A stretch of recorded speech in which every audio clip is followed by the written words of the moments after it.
हंदक जीरीद तौखिबा अदुगा अपसबा थमजिल्लक्पा अदुगा internet थिंजिल्लक्पा curfew तौरगा सासन तौबा अदगिदि हाइरिबा लैरिबा मयाम असिगा मरि लेनना हाई लेवल इंक्वायरी तौननबा असिना चिंबगा मरि लेनना पांथोकपा सिगी प्रेस कॉन्फ्रेंस अमनि अखोय मयामना लोइनमना खंगे याननबदा तरागी चैसु ना अखोय सेना सिटीजनसिंग लोइनना तोंगान तोंगानबा लमदा doctor professor lawyers and press की journalist अदुगा रिटायर IAS IPS असिना चिंबा हिरम अमन नत्रगा अमदा माइथ्रोदो हिंदोकपा अदुगुंबा मागी थौदांग लौगरबा अदुगुंबा मयाम कोई चामरोमना अकटनरगा सेमजबा अदुगुंबा कोई तारागी चैचु प्लेटफॉर्म अमनि ours is not a civil society कोई civil society अमनते चुमना advisory role think पुनबा मतम योइबा सजेस्ट तौबा एडवाइस तौबा सरकारदा अमसुंग प्रजादा अखोइना तौहनिबा सिविल सोसाइटी सिंगदा अदुगुंबा तौबा बोदी अमनि अदुना अखोइगे जेरी दामना थोखिबा नुपि अहुम मंगांग यावरगा पुन्ना मियोय तरुक पुंग तादना होस्टेज तौरगा फारगा एब्दक तौरगा Procurement to Helmani Hibasina, military Hibasina, suspected to be military habitat, I am Lola. Aduna Adu Messing China, Haraga Poraga, Matam Kaleraga, me Ahumama, Hale, Tatar A. Singa, Haiba, Aduga Poma, Ani Masumu, only Leraga, Tatar A. Haiba, Aduga, that is Amasu, Aran, Tatar A. Moitaruk. Brutally तौरगा अखोई मगे पुंसी मानगरे मसे अदुगुंबा innocent civilian as well as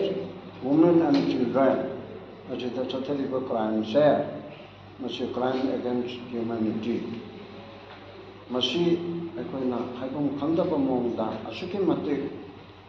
तरागी चेसुना condemn तवी. We, on behalf of the Tarai Chachu and on behalf of the people of Manipur, strongly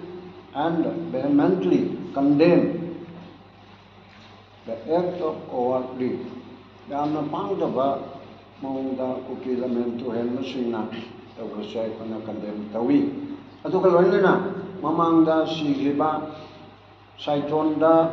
law suringeda mauna nipi ama Tamchina Hatkiba, Adubusu, a question condemned Tawi, Loinuna, Atopo community, Margin Pimchamasu, Mayunda, Maynasatana, Shigiba, Adubusu, a coin of Pulaki Wena, Sutilaga, Maralizedaba, Muchambu Hatpa, Otpa, Naibahi, not only Mati, Puki, Naga, Pangal, the question later, New Iba. Malalajitaba Lam Yawanataba, Adumba New Hakase, Masia Kun strongly condemned Tawi, Yanambata. Adukalona, Asugumba, Mayam Nipun, Zakora Dhor, Masakar, and I could not Mamin Tole, when a lotare, Tamchi Bemihar, Motomonum Kanda Chataba, Asibu Masakar, Kowi, Adugumba Ase, high level. Judicial Tumniki, a Paramalokapa, Adudana, Adushinaba, Hadu Toba, Hibaduna, Adudan, Nagatabu Awang Matata, Karamana, Postage Lakiba, Karamana Hatpa, Kanana Toba, Karino, Haiba, the term of reference Mayam Yauba, Adumba, Judicial Inquiry, Commission of Inquiry at Makata, Chatanaba, the Quena, Demantawi, and Isumda. अदगे अहम सुबदा हुजकी थौदोक असिदा चेनबदा नतना अखोइना terrorist हाइना हाइबा मकुदी सरकारना लाउथोकपा नतबनिना terrorist की act तौरिबा act of terrorism section 113 of the Bharatiya Nyaya Sanhita asigi makhada miyamu kihelliba angakpa phangna o iban nairiba se to strike terror in the minds of the people. हाइबसी terrorist act ने हाइबनिना अदुगुम चथरिबा मयामसे आइन यादबा संस्थानना चथबगी मोंगदा लेरिबसे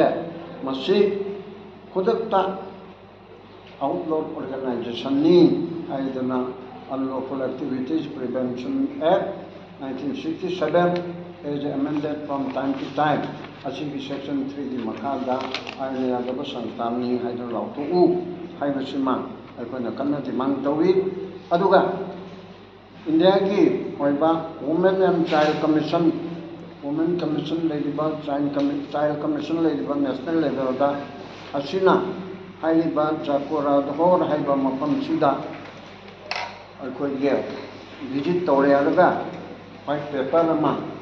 आइबा जगह सिदा direct visit तौरबदा women commission ना अदुगा चाइल्ड कमीशन ना अंगांसु यावरिबनना चाइल्ड कमीशन की मथौ ताय नुपी यावरिबनना वुमेन कमीशन की मथौ ताय असि कुमने यंगसनबा म चंगी अदुगा हौजिके जाकोरदहोदा मसरकार सिदा तौरिबा नुपीदा अंगांदा चथबनिना चही सुदबदा ट्राइबान की मखादा लैबा मयाम अमा यावबनिना POCSO act POCSO prevention of prevention of protection of children and from sexual offenses. POCSO asamada POCSO 2012 asigi makhada haiba angang hatpa aduga sexual assault tobigi pau sutai angang pikaraba angang chamcha chate haiba अदुगी चुम्मदबदुना इबानी चथरगा लेदरनी अदुगुम्बादो POCSO एक्टा cognizance लौरेरगा मदुके चथबम थोई अदुगा अखोइगे पृथ्वी पुंबना यानदरबा यानिंदरबा even UN गी माउदा human right council दा पुथोकना हरबा अदुगुम्बा armed forces special powers act 1958 असे मणिपुर की मफम पुनमक्ति लौथोउ हाइदना कना डिमांड तौदना लेने मरता हाना मफम तरमाफमदगी लौथोउरगा मफम तरुक्ता अमु पुलिस स्टेशन तरुक्ता अमु हना चलाइरगनी हाइसे एक्ट ऑफ टेररिज्म लेतबा इम्फाल वेस्ट अमसुंग इम्फाल ईस्ट बिशनपुर की मोइरांग असिना चिंबा असिदा act of terrorism act of insurgency की प्रॉब्लम लेतबा असिदा अतमनना मसे आर्म फोर्सेस की शक्ति सिजनानबा याननबा सिजनारी बिसे मसी स्ट्रांगली कंडेम तौबगलनना मसी अथुबा मतमदा अखोय विड्रॉ तौगदबनी यानगदी एकसे लोगी स्टैट्यूट तगी लोगी लाइट तगी मसी पुमत मथकिबा रिपील तौबा इंडिया गवर्नमेंट रिपील तौबसे इंडिया गवर्नमेंट तौगदब अदुना मसी पुनमक अछि तामबगल रोइनना हंदकी armed forces special power check चलाइनबगी तमता डिस्ट्रिक्ट एरिया स्टेटस अमा सेक्शन 3 की मखादा लौथोरी बसे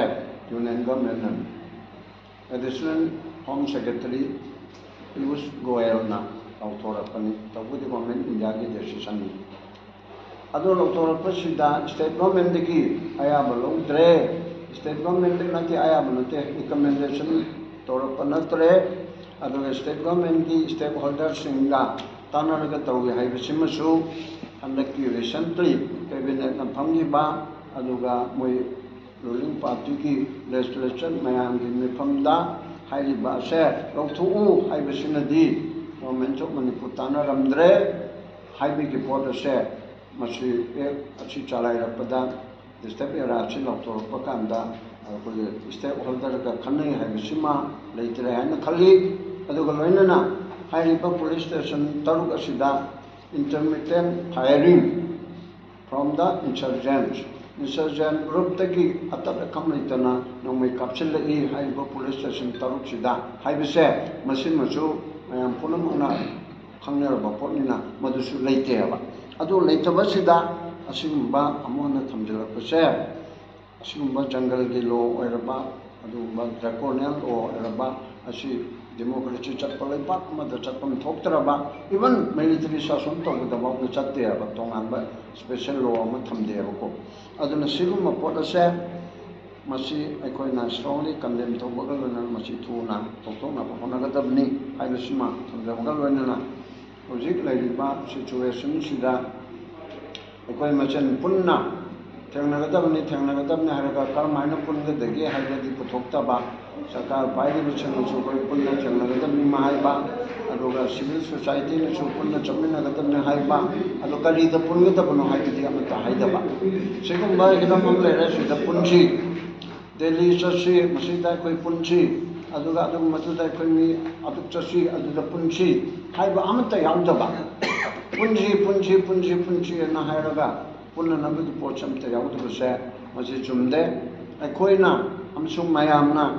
hainaribase aikoigi sarkarna mathau tawba ngamdrabadi Manipur sarkarna chili birem sarkarna mathau tawba ngamdrabodi yaragadi taw haibani mathau tawba ngamdragadi to haina hainari tandada adumba purgau changba kangmu kharana hailadra MLA tokpa yaroi haiba udom de no court ama laeba masi so akoi yaningde kari noibo democracy ni man pai da haibi ya haidana tawbasi MLA ayam magi mayum makai da hoi mayum makai da lot pa to ba yaw du de kona condemn dawi ko adu nata bada miyam na sawrak badagi sarkar asigi majority asi chumda badagi miyam na sawrak tana mayum makai da attack tawre je kona tawning banate adu bu fatta ba sason le raba ason ba sason le rabadi adu di tyranny chaos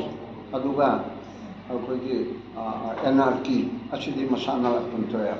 ason ba sason le raba apang ba sason le raba miot minai ke sason le raba adol di tyranny oiraba adol di anarchy la chaos la adugi pot aduna thukchara pana ba mo la la iba mam che tawgunu hairaga koina yaroi ba sarkar na tawhon mana ba sigi thukthok che kanana tawhole bano ason ba sarkar thabuk haitaba sarkar asina maram oidana miyam gi yeu sila pani miyam gi yeu sila akanda ka henba saja charapado adu bidi chumde hena hairaga chu adugi tholi base sarkar na matau hek tawbada legislature na matau hek tawbada miyam sidi koi punama mamnaga miyam chidi adumba thabuk tawroi hariba maram aduna sarkar na thabuk tawdabadigi miyam tawrapani asida amuka lamgi representative singna pesa piraga vote pidana tawrega mai magi phakhaudigi puthore eraga akoi MLA to ko yaroi Manipur sarkar na yana na to ba chief minister na to ba adu akoi MLA na fast to ngani sigumba phagi parang man bakara so ko miyam gi marta khara yawi asi chumde aibadi MLA sina phakhaudigi puthore ko to male ko oiram dabdi ai aduna sigumba mayam punamana thabuk mathuk tawba ngamdalaba sarkar ji to aibasida tawraga di taw haibni na ko ton ba pamana tena adu hai tanda thokpa yaroi haibama karan tari se machina moram oiduna koi mache linjen manada ba haiba potu oireba aduna koi ga apildi koi napchuri de hingse haibra chum haija dana nonja dana Sri Modi ji Amit Shah ji ayaduna ji mayam sida khurum dana koi hingse haibra natraga nupa thokna nupi thokna